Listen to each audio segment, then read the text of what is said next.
नमस्कार, मैं हूं दीपक और आप देख रहे हैं डीएनपी इंडिया। वैसे तो कांग्रेस के चिंतन शिविर में जनाधार को मजबूत करने पर मंथन हुआ, लेकिन एक हफ्ते भी नहीं बीते और पार्टी की चिंता बढ़ गई। चिंता इस बात की कि जब नेता ही साथ नहीं रहेंगे तो जनता से जुड़ाव कैसे होगा। युवा जोश के साथ गुजरात के जिस नेता हार्दिक पटेल को पार्टी में शामिल कर कांग्रेस अगले विधानसभा चुनाव की रणनीति बना रही थी, उसने इस्तीफा दे दिया। 3 भाषाओं में लिखे इस्तीफे की वजह पड़े तो निशाना सीधे कांग्रेस नेतृत्व पर है। भले ही कांग्रेस अध्यक्ष की जिम्मेदारी सोनिया गांधी के पास हो, लेकिन ऐसा माना जाता है कि पूरा काम राहुल गांधी ही देखते हैं। और हार्दिक पटेल ने अपने लेटर के तीसरे पैरे की पहली लाइन में जो बात लिखी है वह पूरी कांग्रेस के लिए चिंता की बात है और कई सवालों को जन्म देती है। एक समय असम के वर्तमान मुख्यमंत्री और भाजपा नेता हेमंत विश्व शर्मा कांग्रेसी हुआ करते थे, बाद में भाजपा का दामन थाम लिया।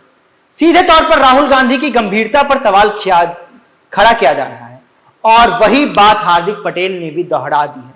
जी हां, हार्दिक ने लिखा है, मैं जब भी पार्टी के शीर्ष नेतृत्व से मिला लगा कि नेतृत्व का ध्यान गुजरात के लोगों पर और पार्टी की समस्याओं को सुनने से ज्यादा अपने मोबाइल पर रहा है।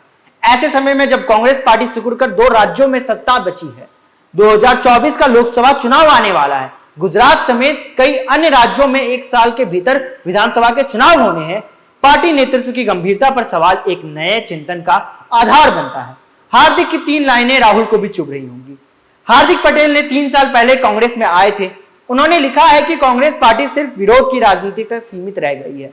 उनके शब्द अपने आप स्पष्ट कर रहे हैं कि उनके दिमाग में इस समय क्या चल रहा है, वह आगे क्या फैसला ले सकते हैं। लेकिन अगर उनके इस्तीफे को कांग्रेस नेतृत्व या राहुल गांधी के लिहाजे से देखा जाए तो हार्दिक पटेल ने कई सवाल खड़े किए हैं।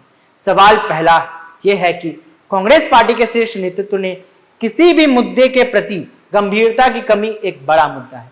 जब भी पार्टी के शीर्ष नेतृत्व ने उनसे मिलने की कोशिश की तो उनका लगा कि उनका ध्यान गुजरात के लोगों की ओर नहीं है और पार्टी की समस्याओं को सुनने में उनका ध्यान उनसे ज्यादा मोबाइल चलाने पर रहता है। जब भी देश संकट में था या फिर कांग्रेस को नेतृत्व की सबसे ज्यादा आवश्यकता थी तो हमारे नेता विदेश में रहते हैं। ये थी इनकी तीसरी वजह। इन 3 लाइनों में से वह शब्द जिसकी सोशल मीडिया पर सबसे ज्यादा चर्चा शुरू हो गई है वह है मोबाइल। राहुल की कुछ तस्वीरें शेयर किए जाने लगी है जिसमें वह महत्वपूर्ण बैठकों में मोबाइल चलाते दिख रहे हैं। हार्दिक ने तंज कसते हुए लिखा, दुख होता है जब हमारे जैसे कार्यकर्ता अपनी गाड़ी से अपने खर्च पर दिन में 500 से 600 किलोमीटर तक की यात्रा करते हैं, जनता के बीच जाते हैं और फिर देखते हैं कि गुजरात के बड़े नेता तो जनता के मुद्दों पर सिर्फ दूर इसी बात पर ध्यान रखते हैं। दिल्ली से आए हुए नेता को उनका चिकन सैंडविच समय पर मिला या नहीं मिला। राहुल की मोबाइल वाली 3 तस्वीरें वायरल हो रही है। हार्दिक पटेल ने इस्तीफे की लाइन पढ़कर सोशल मीडिया पर राहुल की 3 तस्वीरों को शेयर किया और वो वायरल होने लगी। एक तस्वीर को यूक्रेन संकट पर विदेश मामलों की समिति की बैठक का बताया जा रहा है जिसमें विदेश मंत्री एस जयशंकर दिखाई दे रहे हैं और राहुल गांधी मोबाइल में व्यस्त दिख रहे हैं। दूसरी तस्वीर पुलवामा में शहीदों को श्रद्धांजलि के समय की है जब राहुल मोबाइल देखते दिखाई देते हैं और तीसरी तस्वीर संसद के भीतर की है जिसमें राष्ट्रपति के अभिभाषण के समय राहुल गांधी मोबाइल में कुछ करते नजर आ रहे हैं। एक समय हेमंत विश्व शर्मा ने सुनाया था राहुल के पिद्दी वाला किस्सा। मोबाइल को लेकर गंभीरता की बात चली तो लोग हेमंत विश्व शर्मा की भी वो बात याद आने लगी जब उन्होंने राहुल गांधी के साथ मुलाकात का किस्सा सुनाया था। वह बात भी राहुल गांधी की गंभीरता पर सवाल खड़ा करती है।